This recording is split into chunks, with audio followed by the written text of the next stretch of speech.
convosco. Ele está no meio de nós. Proclamação do Evangelho de Jesus Cristo, segundo Lucas. Glória a vós, Senhor.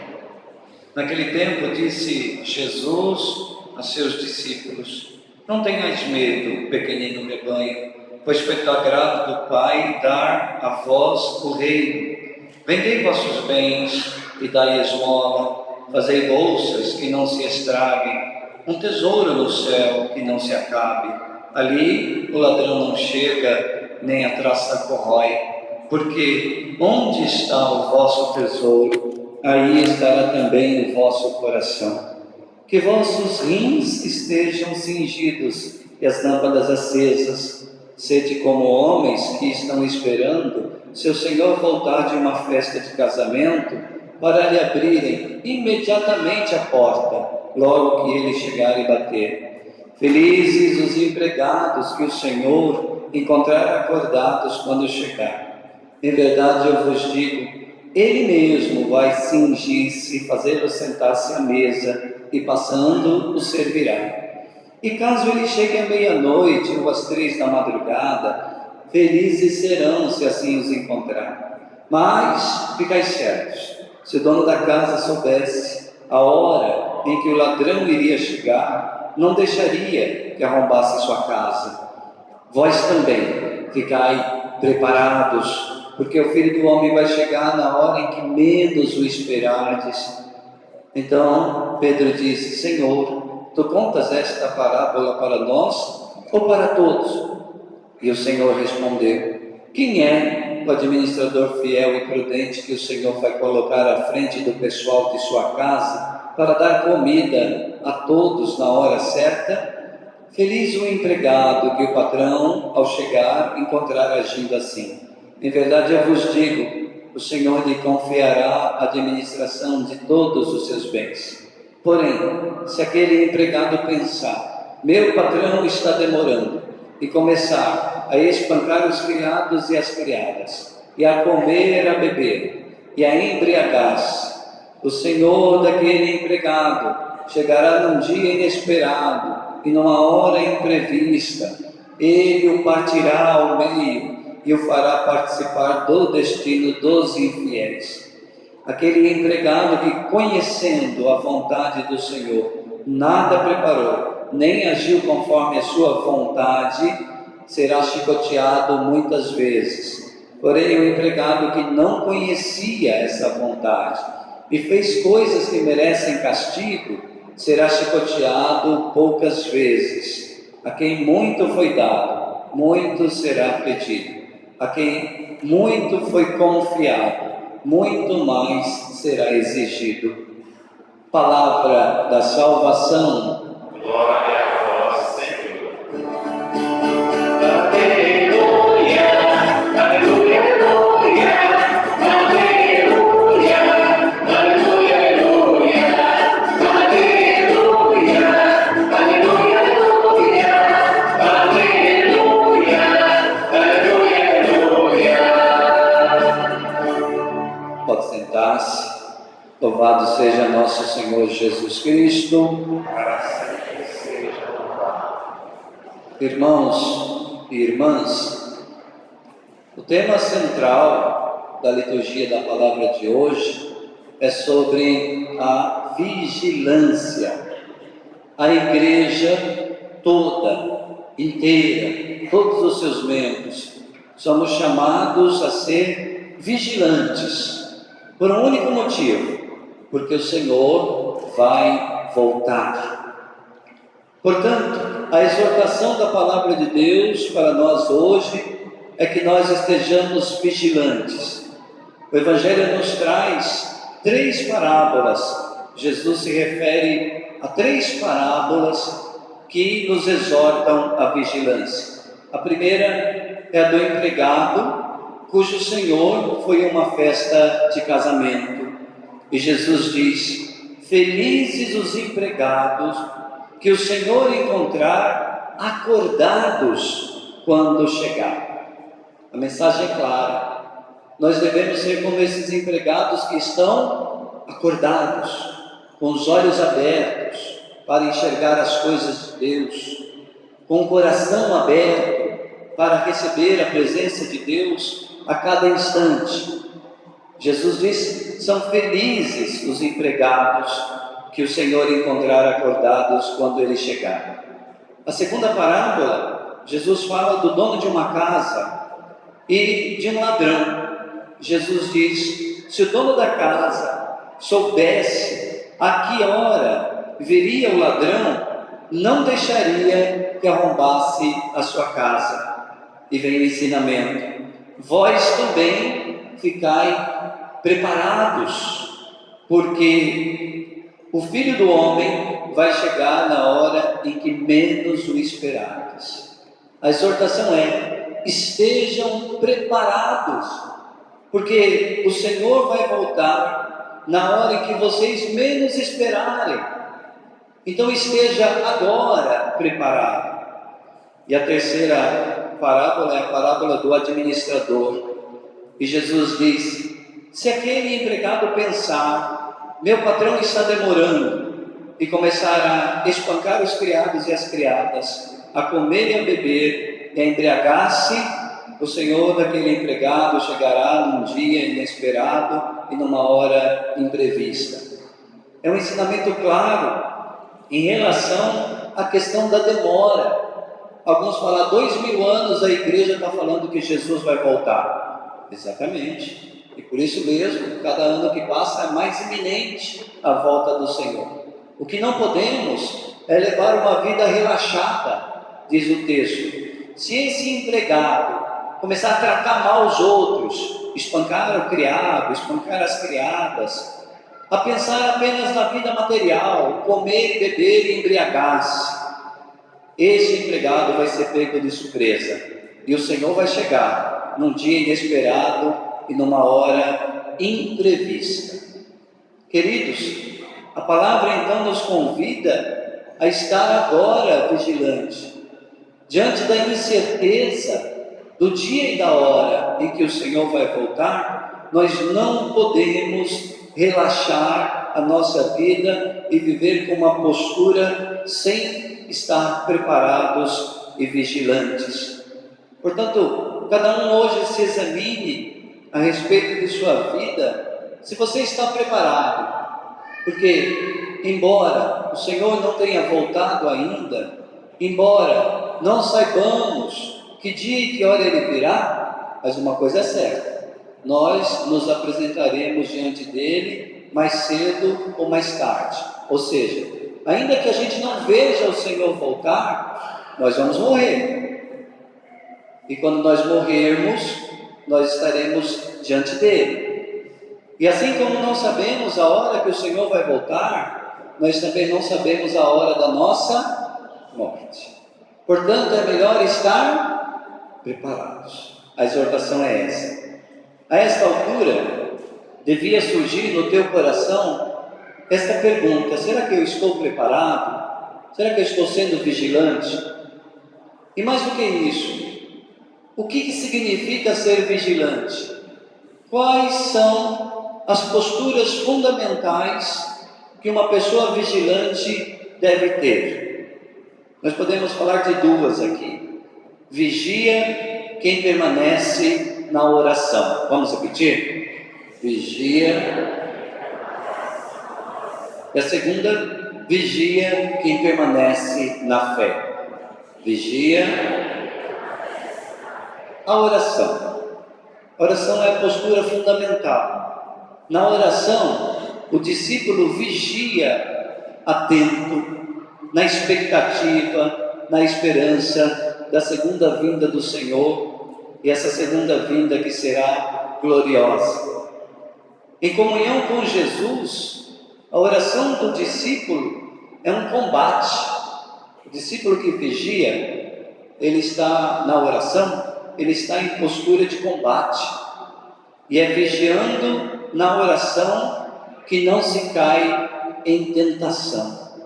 Portanto, a primeira postura fundamental é a postura de rezar sempre, colocar-se diante de Deus sempre. A segunda postura é a vigilância de quem permanece na fé. E aqui a fé não é apenas um sentimento religioso, não é desse sentimento que nós estamos falando. Quando nos referimos vigia quem permanece na fé, estamos falando daquilo que significa estar na fé da igreja, estar com a mesma fé da igreja, ou seja, professar a mesma fé da igreja. Nesse sentido, nos ensina o Catecismo da Igreja, número 2088, que há diversas maneiras de pecar contra a fé. Isso é bem interessante e importante, porque quem não permanece na fé vai desenvolver essas posturas, ou seja, peca contra a fé. Como? Através das dúvidas e através da incredulidade. São as duas maneiras de pecar contra a fé e assim não permanecer vigilante.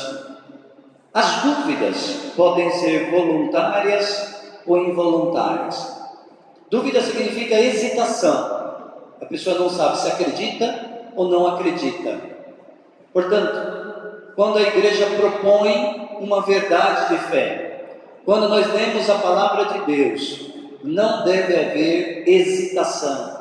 Nós devemos acreditar, apostar na fé.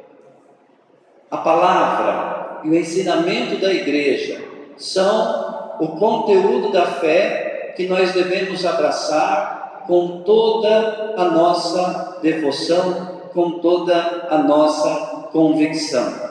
Diz o texto da palavra de Deus hoje. A fé é um modo de possuir já o que ainda se espera. A fé é a convicção a respeito das realidades que não se veem. Portanto, a fé exclui a dúvida. A dúvida pode ser também involuntária, ou seja, é quando a pessoa não consegue superar as suas dificuldades de acreditar, ou não entende. Ela hesita porque não entende. A questão é que a dúvida pode gerar na pessoa uma cegueira do espírito, se a pessoa não faz de tudo para superar essas dúvidas. A pessoa vai se tornando cada vez mais cega e assim pode até cair na incredulidade. A incredulidade, queridos, vale a pena depois você conferir o Catecismo da Igreja Católica, número 2089, significa recusa, rejeitar o que a Igreja ensina autenticamente através do magistério eclesial, ou rejeitar aquilo que está contido, aquela verdade contida na palavra de Deus. Esta rejeição, ela se desenvolve com 3 tipos de incredulidade, que são heresia, apostasia e cisma. A heresia, bem resumidamente, significa não professar a mesma profissão de fé da igreja. Ou seja, a igreja tem o credo que a gente reza, ali está o resumo da nossa fé, ali estão os conteúdos fundamentais da fé da igreja. A heresia é o ensinamento contrário a esses conteúdos, é um ensinamento contrário àquilo que é verdade de fé. Repito, não apenas na Bíblia, mas também naquilo que são os documentos da igreja, os documentos oficiais, os documentos que contêm doutrinas, os documentos que contêm dogmas. Ir contra esses documentos E estes ensinamentos é heresia, portanto, uma maneira de pecar contra a fé. A segunda maneira de pecar contra a fé é apostasia. Apostasia significa não crer como a igreja crê. Aqui sim nós estamos falando da adesão do coração, da adesão de crer como a igreja crê. O exemplo mais claro, mais concreto disso é os casos de apostasia, quando as pessoas não param em uma igreja, trocam de igreja assim como trocam de roupa. Cada dia uma igreja diferente. Essa pessoa não está crendo junto com a igreja católica, porque ela vive trocando de igreja. Então ela está incorrendo numa postura de apostasia, porque não crê como a igreja crê, fica trocando de credo, fica trocando de religião, às vezes até contraditórias. Mais grave ainda é a apostasia de um católico que vai na igreja católica, mas vai na macumba, vai na bruxaria, pratica superstições, frequenta centros espiritualistas, faz feitiços. Isso é apostasia, porque a pessoa não está vivendo a fé da igreja, ela está incorrendo numa postura de apostasia, não crê do jeito que a igreja crê. E a terceira forma, queridos, é uma forma muito sutil, às vezes, infelizmente, até frequente, é o cisma.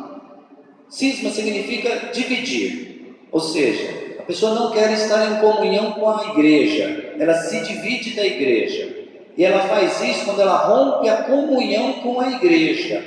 E aqui nós nos referimos ao Papa e aos bispos, ou seja, pessoas que se colocam contra o Papa, pessoas que divulgam ideias que estão contra o Papa, pessoas que atacam o Papa, atacam os bispos da igreja. Essas pessoas, quando atacam de maneira ilegítima, elas estão numa postura de cisma. Ou seja, quando o Papa está ensinando aquilo que é ensinamento oficial da igreja, quando o Papa está ensinando o Concílio Vaticano II, ou desenvolvendo ideias de acordo com o Concílio Vaticano II, que é o último concílio da igreja, ou os bispos estão seguindo essa mesma linha, e uma pessoa fica criticando, fica aderindo a ideias que atacam contra essas doutrinas que o Papa ensina, e atacando deliberadamente a pessoa do Papa ou dos bispos que estão na mesma comunhão que o Papa, essas pessoas estão praticando o cisma. E o que é mais grave?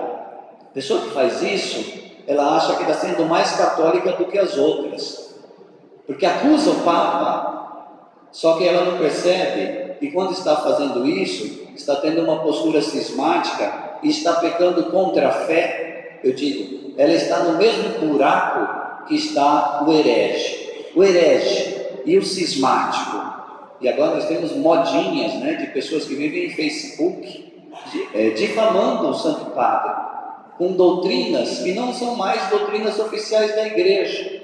Modinha, e a pessoa não percebe que ela está fora da comunhão da igreja, pecando contra a fé da igreja, tendo uma postura cismática. Portanto, 3 maneiras de pecar contra a fé. E a palavra de Deus hoje nos exorta a estarmos vigilantes, para não cairmos nessas armadilhas, nessas tentações. Hoje somos chamados à obediência da fé. Voltemos o nosso coração com obediência para a fé da nossa mãe igreja. Hoje é dia dos pais, e a oração que nós rezamos na primeira oração da missa, na oração da coleta, dizia o seguinte: ó Deus, quem ousamos chamar de Pai, dai-nos cada vez mais um coração de filhos.